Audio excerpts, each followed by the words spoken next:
আমি সুরজিৎ স্যার ইতিহাসের আলোয় ইউটিউব চ্যানেলে আমার সকল প্রিয় ছাত্রছাত্রী শিক্ষক শিক্ষিকাদের শুভেচ্ছা জানাই। আমরা এর আগে যে ভিডিওটি সম্প্রচার করেছি সেই ভিডিওতে প্রকল্প বিষয়ে আমরা ধারণা দিয়েছি। সেই প্রকল্প বিষয়েরই অপর একটি ভিডিও এখন আপনাদের সঙ্গে আলোচনায় রেখেছি। আমরা প্রথমে প্রকল্পের যে অবজেক্টিভ সেই অবজেক্টিভটাকে তুলে ধরব। What are the objectives of the project? Number 1, to develop skill to collect exact data or information. To develop skill to collect exact data or information. Number 2, to develop the sense of constructivism among the students or learner. আমি repeat করছি, to develop the sense of constructivism among the students or learner. অর্থাৎ আপনারা যে প্রকল্পটি তৈরি করছেন, আপনাদের তত্ত্বাবধানে ছাত্রছাত্রীরা যে প্রকল্পটি করছে তার উদ্দেশ্যই হচ্ছে যে তারা যেন নির্মিতিবাদ, অর্থাৎ তারা প্রকল্পটি কাজ করতে করতে যেন গঠনমূলক কিছু চিন্তা ভাবনা তারা গ্রহণ করতে পারে, তারা তাদের মধ্যে যাতে করে সেটাকে আত্মীকরণ করতে পারে।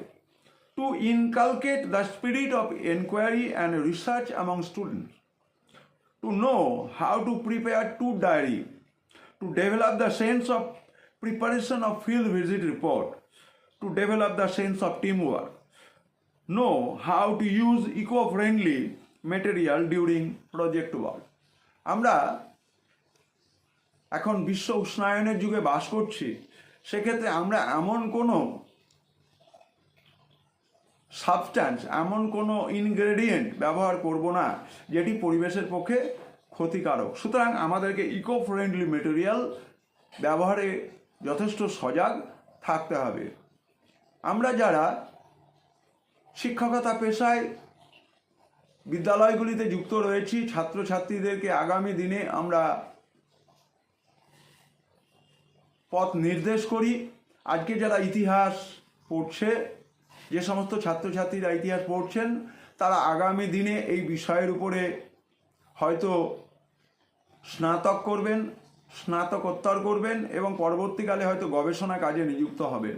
সুতরাং এই একটি জায়গা যেখানে আমরা বাচ্চাদেরকে কিভাবে ট্যুর ডায়েরি তৈরি করতে হয়, কিভাবে ফিল্ড ভিজিট রিপোর্ট তৈরি করতে হয়, এবং আমাদের যে অঞ্চলে আমরা আছি তার আশেপাশে প্রচুর পুরনো প্রত্নতাত্ত্বিক জায়গা আছে যেখানে আমরা ঘুরিয়ে নিয়ে আসতে পারি, কিভাবে তারা সেখানকার পুরনো সভ্যতার নিদর্শনগুলোর প্রাচীনত্ব নির্ধারণ করবে, সে বিষয়ে কিভাবে তারা তাদের ঘটনা পরম্পরা লিপিবদ্ধ করবে, সেই বিষয়ে আমরা ধারণা দিতে পারি।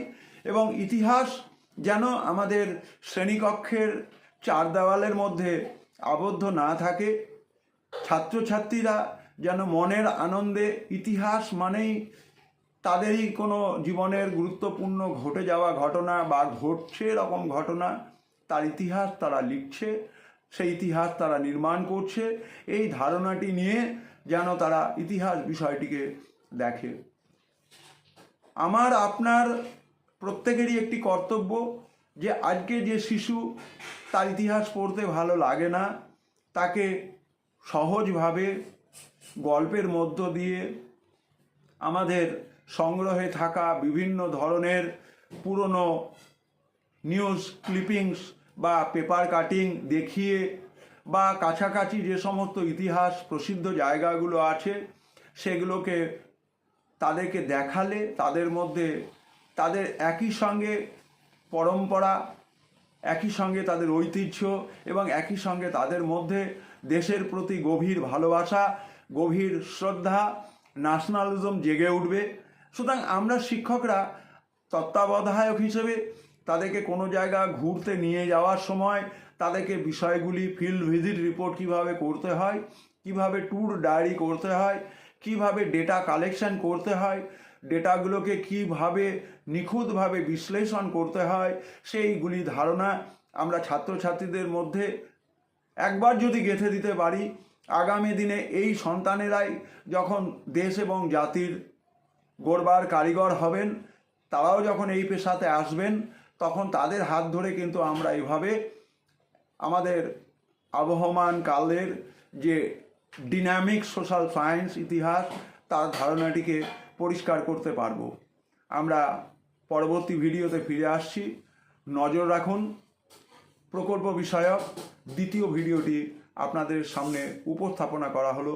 আপনাদের ভালো লাগলে ইতিহাসের আলোয় ইউটিউব চ্যানেলটি আপনারা সাবস্ক্রাইব করবেন, আপনারা লাইক করবেন, শেয়ার করবেন, ছাত্রছাত্রীদের মধ্যে এই ভিডিওগুলোকে আপনারা ছড়িয়ে দিন।